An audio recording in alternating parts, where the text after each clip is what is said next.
This year, I had a big, audacious goal to build something that I've been thinking about for years. If you know me, you know that I love helping people. I love mentoring, I love taking people under my wing and seeing them grow and develop. And in some ways, this YouTube channel has been an opportunity for me to help others. You know, to encourage people, to inspire them, to give them the skill sets and knowledge they need to become better content creators. Yet everything that I do through this channel, I feel like it just scratches the surface.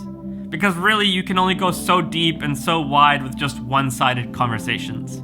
Sure, people comment and I can answer their questions, but if you really want to go deeper, it requires longer conversations and opportunities to teach more. So that's why I want to start my own cohort, a place where people are hungry to grow, can come together and learn. A place where there is no gatekeeping, where literally everything's laid on the table for everyone to learn. At the beginning of this year, I remember I was up north in Lapland with my great friends Peter and Arnifer, and I made this bold statement that this year is the year. I'm gonna finally start my live cohort. And at first, I was so excited, but the moment I started realizing just how daunting of a task this is gonna be, I literally became paralyzed. January went by, did nothing. February came and I got distracted by the everyday hustle. March went by, still nothing. April, nope, total dud. Then in May, I knew that I had to take action, so I literally rented a cabin out for 2 days, went off by myself, and again, nothing. I spent 2 days there trying to work on this whole project, but I just felt like it was so big in my mind that I just was stuck.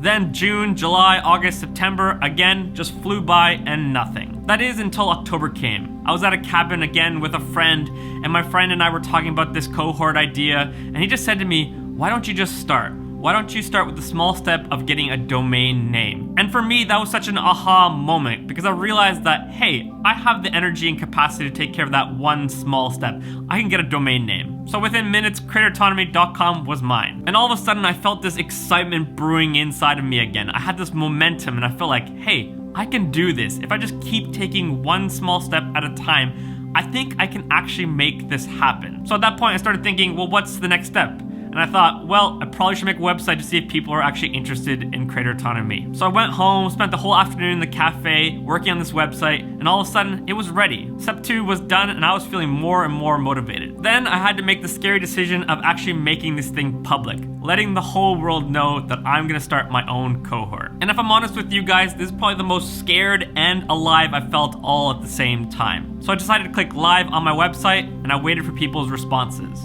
And all of a sudden, one person was interested, second person was interested, a third, a fourth, a fifth, and all of a sudden I had over 100 people interested in creator autonomy. And at this point, I actually started thinking, maybe this will happen. As excited as I was, at the same time, I was like, shoot, I gotta make this happen now. So I just hunkered down, spent hours and hours at cafes writing, waking up early in the morning to get the everyday content done, and then in the afternoon, work on creator autonomy. And now, after countless hours working and prepping on creator autonomy, we're actually open. We are accepting applications. Now, the reason why I'm sharing this story is to encourage you guys. I recently heard a saying where someone asked, how do you eat an elephant? One bite at a time. Now, obviously, this is pretty odd advice because I don't remember the last time that elephant has been served on a menu. Not only is it odd, it's actually pretty delusional. Because who in their right mind would try to eat a whole elephant in just one bite? But isn't this often what we do with our elephant-sized projects? Because I know for myself, this is what happened with creator autonomy. When I started thinking back in January about this whole project, it just felt so big and daunting in my mind that I just felt paralyzed. But the moment I started breaking it down into small bites, I realized that, hey, I can do that. I can get a domain name. And then all of a sudden, I realized that, hey, I can make a website to see who's interested. And once I pressed live, I was able to figure out, okay, there's actually people interested in this. And that just gave me that motivation and fire under my butt to make this happen. For me, the biggest aha moment was realizing that I don't need to figure out everything all at once, which is really hard for me because I'm the type of person that wants to get everything figured out first before I launch. But often it can feel so overwhelming when you try to figure out the whole picture and instead of just taking one small bite at a time. Mark Twain once said, "The secret of getting ahead is getting started. The secret of getting started is breaking your complex, overwhelming tasks into small, manageable tasks and starting on the first one." For me, it was as simple as buying a domain name. It took me 10 minutes and cost me $10.28. And because of that one small step, I am where I am now today, launching my first ever cohort. I'm pretty proud of myself.